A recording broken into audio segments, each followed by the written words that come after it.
الحمدللہ رب العالمین والصلاة والسلام علی سید الانبیاء والمرسلین وعلی آلہ واصحابہ اجمعین اما بعد فاعوذ باللہ من الشیطان الرجیم بسم اللہ الرحمن الرحیم۔ حضرات، شعبان المعظم کی 15ویں رات کی آمد ہے، تو خصوصیت کے ساتھ یہ کلپ بنانا چاہا میں نے، کیونکہ اس سے پہلے 2 کلپس آپ تک جو ہے وہ پہنچ چکے شب برات کے حوالہ سے، تو آپ ان کو بھی سنیے گا اور دھیان سے اور توجہ سے میری یہ بات بھی سماعت فرمائیے گا۔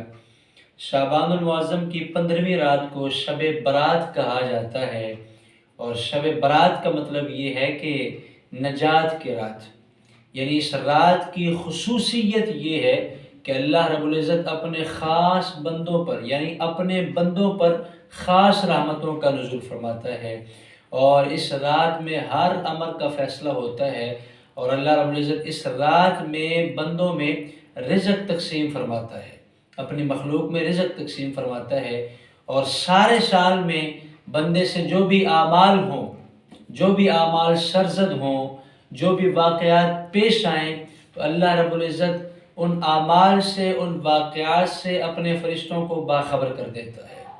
ایک حدیث پاک سماعت فرمائیے گا، حضرت سیدنا صدیق اکبر رضی اللہ تعالیٰ عنہ روایت کرتے ہیں کہ جناب رسول اللہ صلی اللہ علیہ وسلم نے ارشاد فرمایا، اٹھو شعبان مہینہ کی 15ویں رات کو، اس لیے کہ بالیقین یہ رات مبارک ہے۔ فرماتا ہے اللہ اس رات کو کہ ہے کوئی شخص جو بخشش چاہتا ہو کہ میں اسے بخش دوں، ہے کوئی شخص جو تندرستی مانگے اور میں اسے تندرستی عطا کر دوں، ہے کوئی شخص جو محتاج ہو کہ آسودہ حالی چاہتا ہو تاکہ اس کو آسودہ کر دوں۔ چنانچہ صبح تک یہ ارشاد ہوتا رہتا ہے، پچھلے دن کی غروب آفتاب سے لے کر کے اگلے صبح یعنی طلوع فجر تک اللہ رب العزت کی طرف سے یہ صدائیں آتی رہتی ہیں بندوں کی طرف سے۔ اللہ اکبر، اللہ فرماتا رہتا ہے کوئی شخص فلاں چیز مانگنے والا، ہے کوئی شخص فلاں چیز مانگنے والا۔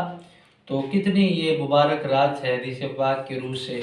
ایک اور حدیث پاک حضرت شیخ ابو نصر رحمۃ اللہ تعالیٰ علیہ نے بالاسناد سیدہ عائشہ صدیقہ رضی اللہ تعالیٰ عنہ سے روایت کی ہے کہ رسول اللہ صلی اللہ علیہ وسلم نے مجھ سے فرمایا، عائشہ یہ کون سی رات ہے؟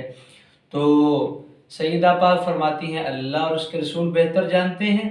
تو آقا کریم علیہ السلام نے ارشاد فرمایا کہ نصف شعبان کی رات ہے، اس رات میں دنیا کے اعمال، بندوں کے اعمال اوپر اٹھائے جاتے ہیں، ان کی پیشی بارگاہ رب ذوالجلال میں ہوتی ہے۔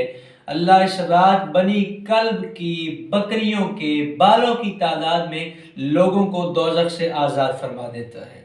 اللہ اکبر، تو کیا تم آج کی رات مجھے عبادت کی آزادی نہیں دیتی ہو؟ تو سیدہ پاک نے عرض کی یا رسول اللہ ضرور۔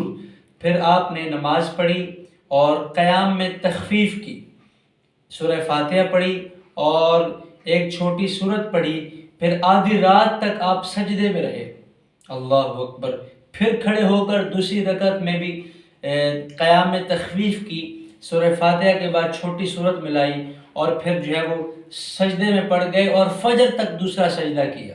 اللہ اکبر، سیدہ پاک فرماتی ہے کہ مجھے اندیشہ ہوا کہ اللہ نے پتہ نہیں اپنے محبوب صلی اللہ علیہ وسلم کی روح قبض نہ کر لی ہو۔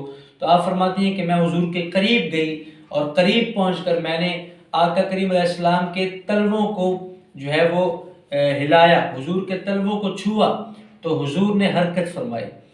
تو میں نے خود سنا کہ آقا کریم علیہ السلام سجدے کی حالت میں یہ الفاظ بیان فرما رہے تھے، اعوذ بعفوک من عقوبتک واعوذ برحمتک من نعمتک واعوذ برضاک من سخطک واعوذ بک منک جل ثناؤک لا احصی ثناء علیک انت کما اثنیت علی نفسک۔ ترجمہ اس کا یہ ہے، حضور فرما رہے تھے سجدے میں، الہی میں تیرے عذاب سے، تیری عفو اور بخشش کی پناہ میں آتا ہوں، تیرے قہر سے، تیری رضا کی پناہ میں آتا ہوں، تجھ سے ہی پناہ چاہتا ہوں۔ تیری ذات بزرگ ہے، میں تیری شایان شان ثنا بیان نہیں کر سکتا، تو ہی آپ اپنی ثنا کر سکتا ہے اور کوئی نہیں کر سکتا۔ تو صبح کو سیدہ پاک فرماتی ہیں صبح کو میں نے عرض کیا کہ آپ سجدے میں ایسے کلمات ادا فرما رہے تھے کہ ویسے کلمات میں نے آپ کو کہتے کبھی نہیں سنا۔ تو حضور نے دریافت فرمایا کیا تم نے یاد کر لی ہے؟ تو آپ فرماتے ہیں کہ میں نے عرض کی جی ہاں۔ تو حضور نے ارشاد فرمایا خود بھی یاد کر لو اور دوسروں کو بھی سکھاؤ، کیونکہ جبریل علیہ السلام نے مجھے سجدے میں ان کلمات کو ادا کرنے کا حکم دیا تھا۔ اللہ اکبر، یہ بڑی مبارک رات ہے حضرات۔ تو آپ سے ایک مرتبہ پھر درخواست ہے کہ اس رات کو ضائع نہ فرمائیے گا۔ انشاءاللہ ہمارے گاؤں میں ہم ایک پروگرام چھوٹا سا کریں گے مسجد میں، انشاءاللہ عشاء کے بعد مختصر سا پروگرام ہوگا، اور اس کے بعد صلاۃ تسبیح ہوگی، اس کے بعد جو ہے وہ ذکر ہوگا، اور اس کے بعد ایک خوبصورت کر کے اور زارو قطار جو ہے وہ دعا ہوگی انشاءاللہ۔ انتہائی خوبصورت انتظام ہم کرنے کی کوشش کریں گے۔ تو جو حضرات یہاں کے ہیں، گروپ میں ہیں، ضرور تشریف لائیے گا مسجد میں۔ میں پھر کہہ رہا ہوں کہ یار سارا سال سوتے ہیں، ایک رات نہ بھی سوئے تو کیا ہو جانا ہے؟ تو اس رات کو آپ بالکل بھی ضائع نہ فرمائیں۔ اللہ سے دعا ہے کہ ہم سب کو اس پر عمل پیرا ہونے کی توفیق عطا فرمائے۔ وما علی الا البلاغ المبین۔